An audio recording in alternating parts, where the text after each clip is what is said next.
Hello, my name is Connor Reynolds, and today I'll be presenting individual patient data meta-analysis of spinal arteriovenous shunts in children, clinical features, angiographic phenotypes, and implications for treatment.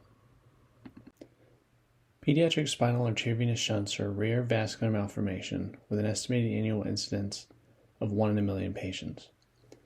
They present a complex challenge for neurointerventionalists and neurosurgeons due to their variable pathogenesis, architecture, and clinical features. All shunts share a common origin arising from either direct or indirect arteriovenous connections, which produce local venous hypertension, flow reversal, reduced tissue perfusion, and vascular remodeling. There are multiple angiographic subtypes, each with specific considerations for treatment. Developing effective strategies to detect and treat these lesions requires an interdisciplinary evidence-based approach. However, given their extreme rarity, there are limited data to guide such approaches.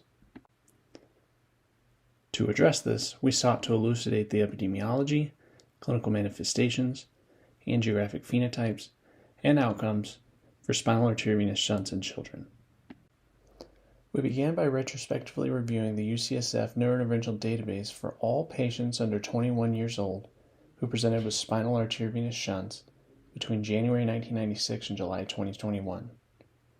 We then performed a systematic review of all existing case series describing pediatric spinal shunts. In total, we extracted data from 166 cases across 161 patients. The peak incidence of spinal shunts occurred in early adolescence with a mean age of 8.7 years. There was also a slight male predominance representing nearly 2/3 of cases. Interestingly, 20.5% of patients presented with an underlying genetic syndrome that predisposed to formation of their spinal shunt. In the literature, there are a variety of classification schemes for spinal shunts based on angioarchitecture, high and low flow lesions, genetics, and surrounding anatomy. For this study, we chose to implement a simplified scheme that accounts for many of these elements. To start off, type 1 dural AVFs are formed by direct intradural communications between a dural artery and radicular vein within the intervertebral foramen. These were by far the least common, actually only being diagnosed incidentally in a single patient during ongoing surveillance many years after treatment of a type 4 PL AVF. Next was the intramedullary Glomus AVM. Angiographically, these were defined as an intramedullary nidus of abnormal vascular channels which are supplied by at least one branch of the ASA, PSA, vertebral arteries, dural arteries, or vasocorona.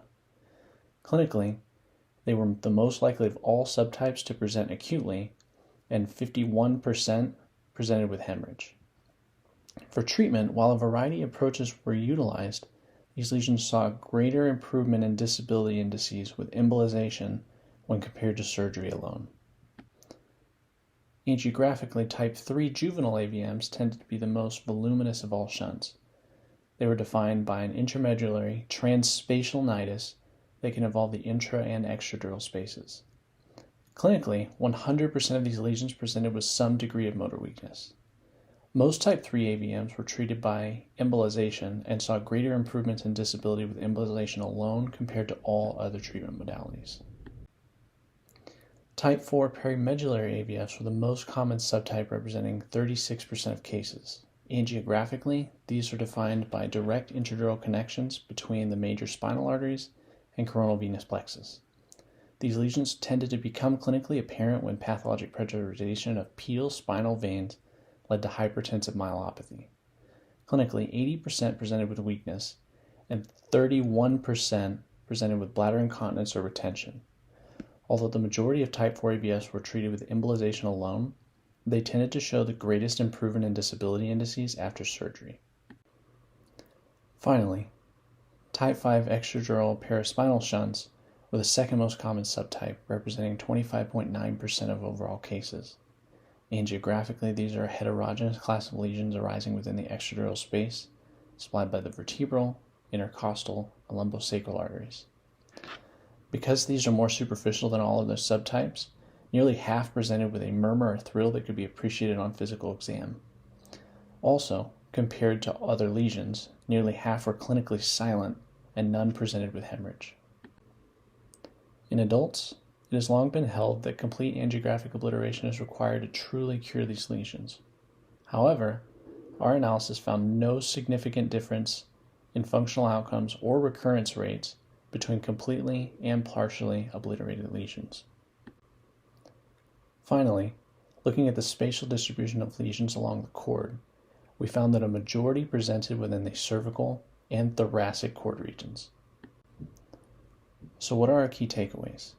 First, children have very different initial clinical presentations. Children are more likely to present acutely, and many presented with hemorrhage on initial imaging.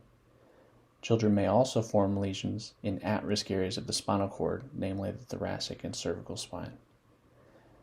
Children have a high prevalence of underlying genetic syndromes, reaching up to 20.5%. This may support recommending genetic consultation and workup for any child with suspected spinal arteriovenous shunt. There was also no difference in outcomes between complete and partially obliterated lesions. This may support a less is more approach with targeted treatment of high-risk features and symptomatic lesions as a strategic alternative.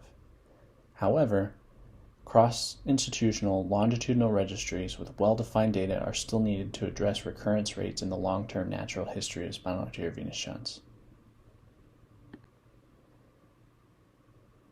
Here are my references. And thanks so much for watching.